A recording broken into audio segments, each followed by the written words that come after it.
Welcome, everybody, to episode 26 of the Joey Mannarino Show. It's been a crazy week. We've seen today two huge GOP retirements, two GOP people who voted against Jim Jordan. Seems like it's coming home to roost. The America First wave is about to take out some of these crazy people who did not want to follow the will of the American people. Then we're going to talk about the Israel aid bill. It's very interesting, $14 billion coming out of the IRS.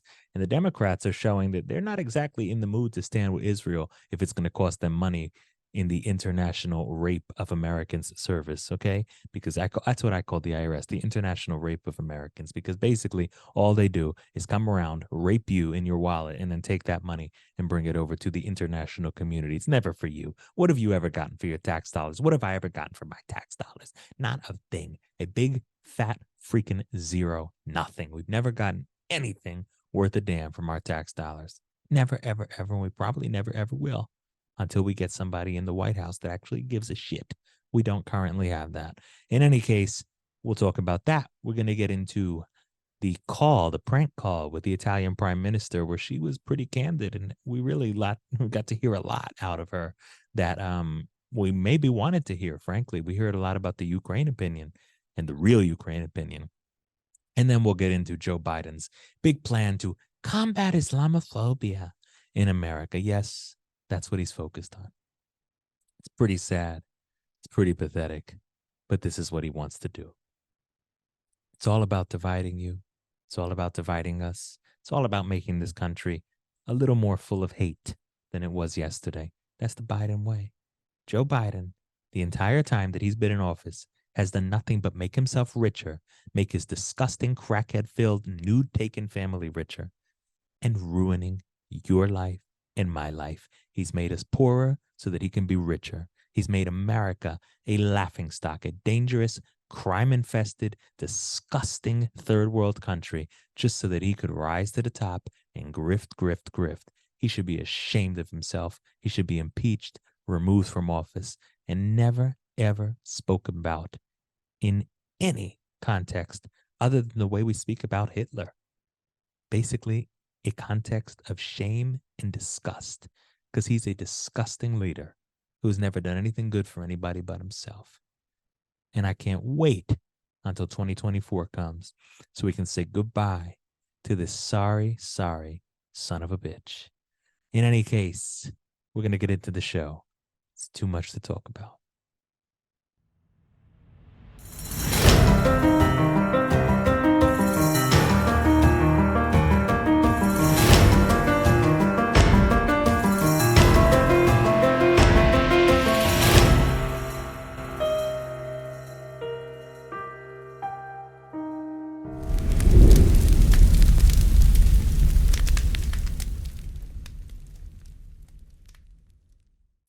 Okay, so Kay Granger, the appropriations chair of the House of Representatives, she is leaving the House. She's retiring, and she's in a huge position. The chair of appropriations is a humongous position. It's something they work for their entire lives.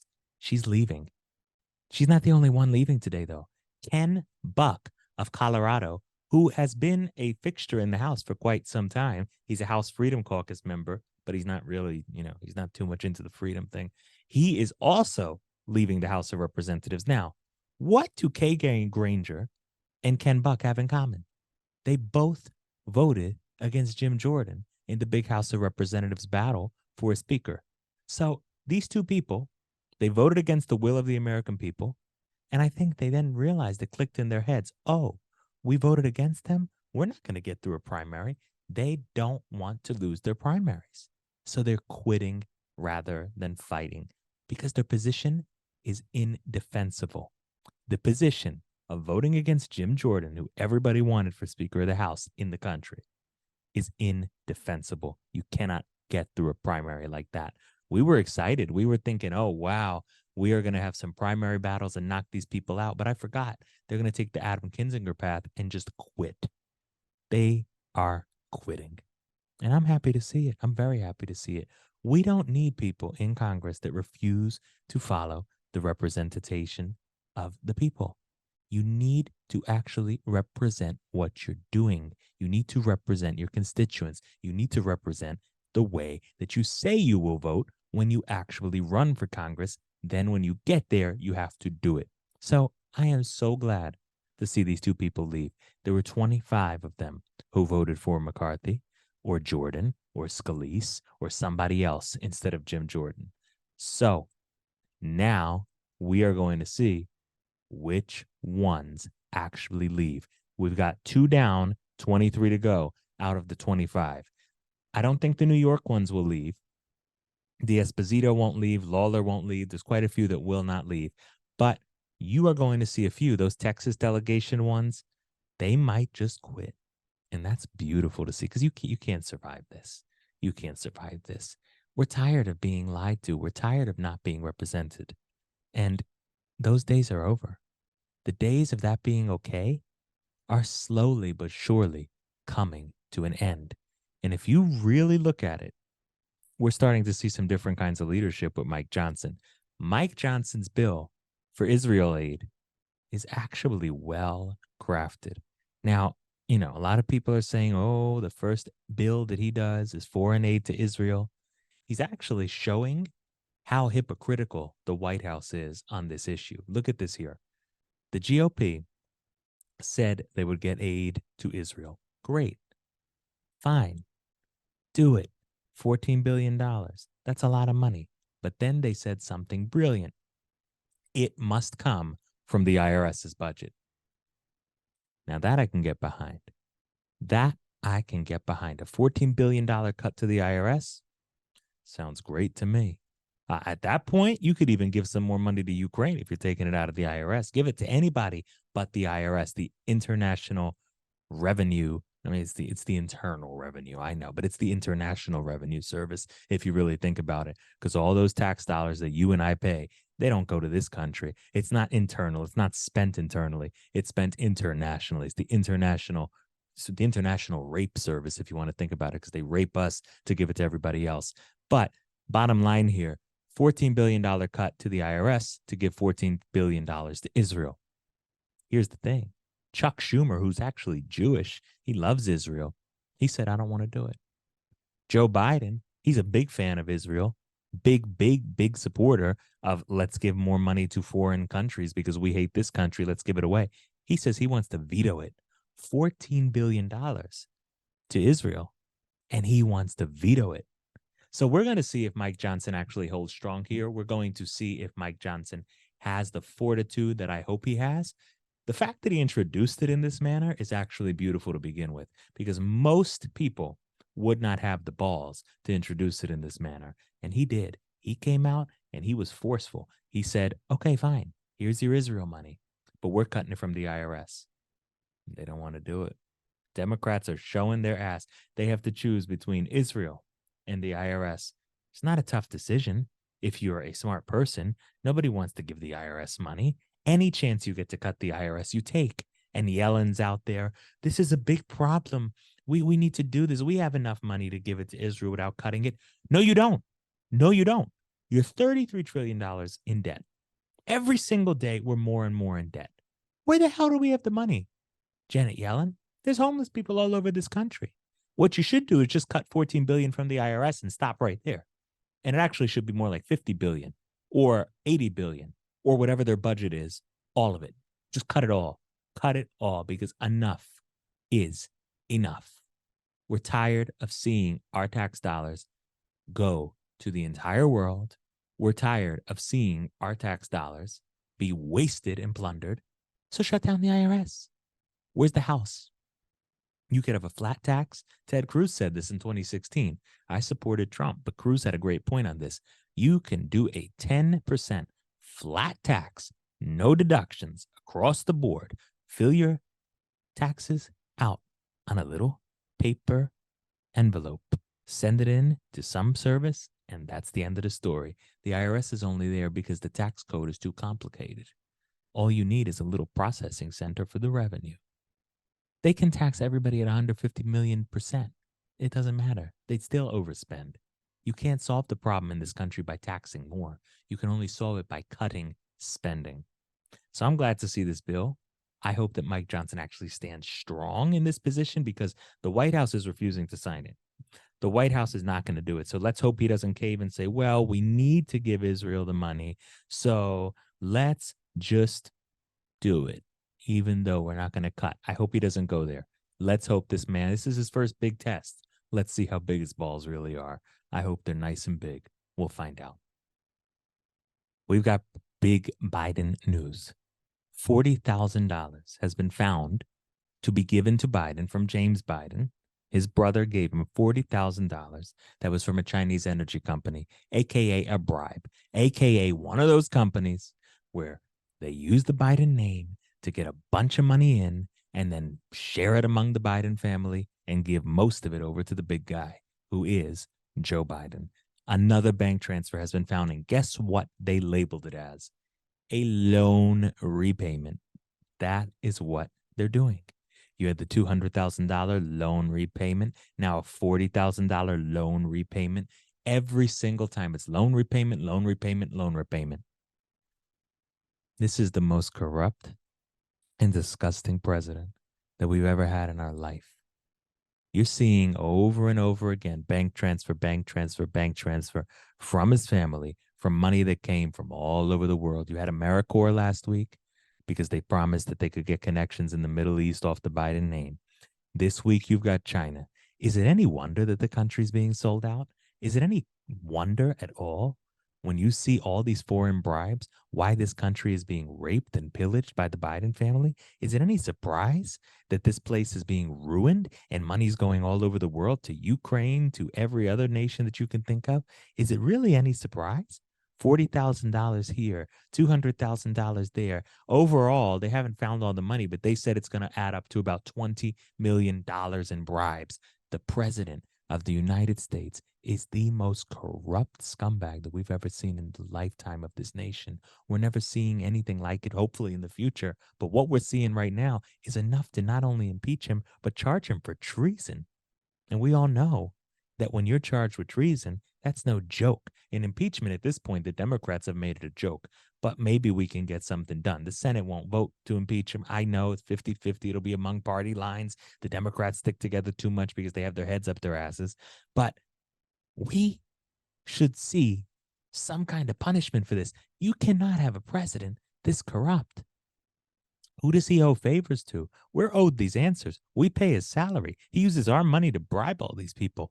Who the hell is he actually beholden to? We don't know. And we deserve to know, and we need to know. And if we don't find out quickly, we're going to see our country go to hell in a handbasket. And the currency's going down very fast. That's why if you're not invested in gold, silver, stuff like that, you better get invested quick. You better get invested quick. I use a company called Goldco. And if you go to goldco.com/Joey, you too can get in on Goldco. They're giving $10,000 of bonus silver to eligible people if you use the promo code Joey. So please go check their website, check the number at the bottom of the screen, give them a call, whatever you feel most comfortable with. That is what you need to do because we're losing our money because we've got a corrupt guy who wants the dollar to crash. The whole point of the Biden presidency is to see the United States of America decline. It's a managed decline, and that is all that the Democrats want. They don't want to see America go up again. They don't want to see the American dream be able to be achieved. They don't want you to be prosperous. I got a bill the other day from my electric company. I live in South Florida, Miami, okay? I got a bill. I live in an apartment because I don't need all that kind of space. I don't need space like that. I live in 1,100 square feet, me and my wife and my dog, and we're perfectly happy. And guess what? You know what I'm not perfectly happy with? A $320 electric bill for 1 month. For 1 month. Simply because Joe Biden wants to ruin this country with high prices. Look at the gas prices. I was in D.C. the other day. I saw $5.59 for regular gas in the city of Washington, D.C. I paid $3.89 in Florida the other day. Now, some of that's taxes in D.C., some of that's just the price. $3.89 is unacceptable. $3.89 is unacceptable. It's because that stupid son of a bitch wants to make everything green electric cars. So he's got to mess up the system for the rest of us. We are getting screwed. I know people who can't afford to eat. I know people who can't afford to drive their car. They had to sell their car. I know people who can't afford to even put their kids in daycare. They've got their kids, and they got their kids staying home alone at 3 and 4 years old because they can't afford kindergarten yet. They can't afford the private, they don't start till 5 in the regular school. 3 and 4 years old, they're staying alone at home until the babysitter can get there. And the babysitter's just a sister. They can't hire somebody. So there's an hour a day of this family where these people literally have no child care. The kid's just sitting there alone, 3 years old. The kid's going to probably, they might watch this show, so I don't want to say, but that kid could die. And he's just staying there alone for 1 hour a day because the shifts don't align. People are working 2, 3, 4 jobs in this country. We can't carry on like this. Why? So Joe Biden can get richer? So the bribes can keep coming in for the Biden family? Get the fuck out of here. We need to get this country under control, and we need to get it under control fast. And it's not going to happen with people like Joe Biden in office. He is the problem. He is the cancer on this country. And we need to sort it out before it's too late. And we're very close to that point of too late. So this is good. This is very interesting stuff. In Italy, there's these people who do prank calls with world leaders. I don't know how they do it. They fake that there's somebody else. They get on the phone call with a world leader. And then with that time, they use that call to make sure they get everything they can out of the world leader. And it's candid because they're not talking in front of people. They think they're talking to somebody, I guess, who's an equal. I don't really know the details. But Italy's Prime Minister, Giorgia Meloni, who has been doing a decent job, she got on this call with these pranksters, and it was recorded. It was a 13-minute call in English, so you can go listen to it. It's not Italian. And on this call, she was very candid. She said that European leaders are sick and tired of the war in Ukraine. They're sick and tired of it. Of course they are. Of course they are. I was living in Italy during the time of the Ukraine war. I was over there. I know the way the prices went up. I know the way the electric costs in your house went up. I know the way the gas prices went up. I know the way this war is ruining Europe. You think it's ruining us here? It is. It's ruining Europe just as hard, if not harder. And they're right on the precipice of it. They are right on the border, not Italy specifically, but Europe is on the border of Ukraine. And she spoke about the illegal immigration crisis that is going on in Italy. Now, before we carry on, pause. I saw this video from Lampedusa, Italy. It was of a goat on a boat. Now, I was on Timcast this week, and I brought this up, and I don't think they really understood what I was talking about. When you have a goat coming with illegal aliens from a certain part of the world, that goat is there for a reason. And that goat is not there for food. That goat is not there because he's a pet. Well, maybe he's a pet, but he's there for a specific purpose. These goats are being fucked. They are being fucked. Let's just be clear. Let's not beat around the bush. These goats are being fucked in the orifices that I'm not sure of because I've never partaken in goat sex. But this is what is going on in the third world countries where we are bringing these migrants from, these illegals. So in the video, and we'll put this video up on the screen, an illegal showed up on the border in Italy, Lampedusa, Italy, on a boat. They took the boat from Africa with Mr. or Miss Goat, probably Miss Goat, because, I don't know. They don't really do gay stuff over there. So you've got this guy bringing his pet goat, his little lover, his wife, Miss Bab Bab Baby, all the way over. That is not what I want to see. That is not something that should be allowed. And it is being allowed. Now, I don't think bestiality is legal in Italy yet. And I say yet, because the minute a leftist government gets in there, it might be. They just legalized it in Spain. I don't know if we've talked about this on the podcast yet. If you want to have sex with an animal in Spain, it is fully legal unless you injure the animal in a way that requires veterinary care. Where's PETA? Where the hell is PETA on this? Well, what's going on? Where do you get to a point where sex with animals is legalized? Now, I know the fact checkers say it's not true. It's true. Read the law. It's a very ambiguous law, but it's written in a way that it can be interpreted that sex with animals is legal as long as you don't injure the animal. Because, yeah, the animal's going to say, oh, my vagina hurts. I mean, give me a break. Give me a break. These are sick people. So back to what we were talking about, Georgia Maloney. She said that the illegal immigration crisis is completely out of control and that Macron, when she wants to call Macron and talk about it, because France is sending him into Italy too, she won't get a response from Macron. Macron won't pick up the phone. Why is the president of France, the prime minister, whatever the hell he is, I don't know what that asshole is, why is Macron not picking up the phone to Maloney? They're bordering nations. The border of France touches Italy. Why are they ignoring the Italians on the crisis of illegal immigration? Shouldn't he want to help? Shouldn't Macron want to be a part of the solution? Of course not. He's globalist scum. Maloney's not. Maloney's a strong leader. She ran on a strong platform. Is she achieving all of it? No, because the EU cracks down. The EU won't let them live. The EU is a massive problem. Okay? That's the globalist gods. They want this mic to fall, so they're knocking it down. But the truth of the matter is, the EU is a massive problem. When you want to pass a law in your country about sovereignty, they come in and mess you up. They did it to Hungary. Hungary is being ripped apart. Hungary is being sanctioned by their own leaders. The EU is sanctioning Hungary. They're making huge problems for the Hungarians. This is not how it should be. This is not right. And it is going on everywhere. So go and listen to that call with Maloney. It's very fascinating. And you will learn quite a bit. And it's nice to see her candid. Makes me have a little more faith in her. Not with the illegal immigration stuff. That's a huge problem. And Italy has a navy. You know, it's just like America. We've got a military. Put them on the border. Put them on the freaking border and defend the damn country. Defend the country. We can't have a border. We can't. Yes, you can. Yes, you can. You have a military. The military has guns. The people coming across the border don't.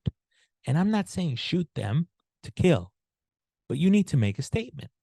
You need to make a statement. Put the military on the border and stop the immigration. Stop it. Just stop it. They're coming across here. You got 150 migrants in the last week, and they're not migrants, they're illegals, but 150 of them from Syria and Afghanistan while there's a big war going on in the Middle East. What do you think is going to happen? You think they're coming here for fun? You think they're coming here for a better life? No, no, no, no, no. The next big bomb that goes off somewhere is going to have walked across that southern border. The next suicide strap-on vest that's on somebody, it's going to have walked across that southern border. And it's going to be the fault of the Democrats who refused to stop it. That next crisis is coming straight through Mexico onto our soil. And they're not Mexicans. They're not even Latin Americans. They're taking a plane from the Middle East and they're coming. And they're coming to rape the women. They're coming to murder the people. And they're coming to blow shit up. I advise people to get smart fast because they are going to get smart only when it's too late. You remember Paris 2015? I remember Paris 2015. The Bataclan? We're going to have our own Bataclan. It's not going to be pretty. All right. Joe Biden is coming out with a platform to stop Islamophobia in the United States of America. Yeah, you heard me right. We have to combat, once again, according to our dear demented leader, Joe Biden, we have got to stop Islamophobia in this country because it's just out of control, apparently. Things are just too out of control. With all that's going on in this country, all the problems, all the bankruptcies, all the mortgage interest rates that people can't buy a house, all the crises, what's our guy focused on? Islamophobia. Islamophobia. And why the sudden spike in Islamophobia? Oh, maybe because Hamas went in and killed 1,400 Israelis and has about 500 Americans stuck in Gaza right now. Maybe that's why there's a little more Islamophobia at the current moment. And there's no Islamophobia in this country. Look, let's be honest. There are religious differences, and some people are not fans of other religions. Now, Islam overall, most Muslims are not coming to cut your head off. I have many friends who are practicing Muslims. They are practicing and they are not running around trying to cut heads off. They pray their azam every single day. They get down on their prayer rug 5 times a day, Allahu Akbar, Allahu Akbar. And that's it. And other than that, they're just like you and me. They're just like Christians who pray. They have a different belief system, but overall, it's part of the Abrahamic tradition. And of course, we all know that as part of the radical Islam, you have a sect who wants to do crazy things. That's called radical Islam. That's not called Islam. So when you look at these things and you see that now Joe Biden wants to start training people out of Islamophobia, he's going to force it. Here's what he's going to do. He's going to force an attack. He's going to make some Islamophobic attack up. It's going to be a false flag, probably some kind of Islamic attack. Hasn't happened yet, but you wait. Sooner or later, there'll be some Islamic attack so we can now start to say, I love Muslims. We need our Muslims to be happy. Why?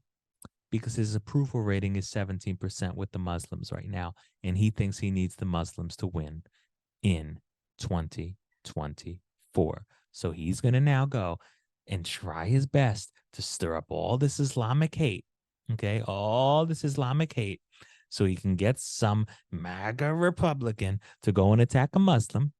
And we have a great, great storyline for Joe Biden to come out and say, we stand with Muslims. Oh, what's a Muslim? Is that something? Oh, are there children in Islam? Oh, I want to go to a mosque and meet some kids. That's how his mind works. It's always going back to fucking kids. But here's the story. It's all going to be faked. And it's all going to be just to rile up the Muslim vote to get them closer to 55%, 65% instead of 17%. Don't fall for the hype, people. Don't fall for the hype. It's going to get ugly. As we get closer to 2024, they're going to pull so much stuff like this. You are going to see so much violence, just like you saw in 2020, all the George Floyd riots. Why did they happen? To stir people up. It's all about stirring people up. It's all about keeping the violence going so that the great hero, Joe Biden, can come in and save the day. Don't fall for the hype. Don't fall for the hype. There's no great hatred of Muslims in this country. In fact, the Muslims and the Christians are working together in certain parts to defeat the woke stuff in the schools. I wish the Christians would stick together more, because you look at the church, you look at the Catholic Church, half of the Catholic Church is woke now. You don't see that crap in the Muslim community. You don't see that at all. So Joe Biden's desperate because he wants to keep pushing the I love children, I love raping kids, I think we should have transgenders teaching kids in school, and the Muslims are not here for that. So he's got to get them some other way. So he's going to do it by faking that we have some huge Muslim hate problem. We don't. Andrew Tate's a Muslim. Everybody loves Andrew Tate. Give me a break, Joe Biden. Actually, maybe that's how he'll combat Islamophobia. That would be funny. Let's bring Andrew Tate to the White House so we can knock Biden right on every issue. Right there. I mean, could you imagine a debate between Tate and Biden? He would knock him out in a debate. It would be a mess for Joe Biden. Every single point will be knocked down, because Joe Biden's all about let's take the testosterone out of men and let's ruin this country. Anyway, people, that's about all for today. Thank you for tuning in. We're going to have an interesting week. Later in the week, we have a great interview, and we'll be posting that up. And I thank you for watching. If you're new to the show, follow me right on Twitter or on YouTube or on Rumble, wherever you're watching. Now it's called X, not Twitter. I just can't get used to saying X. We'll get there, though. We'll get there. In any case, have a beautiful week, and we'll see you very soon.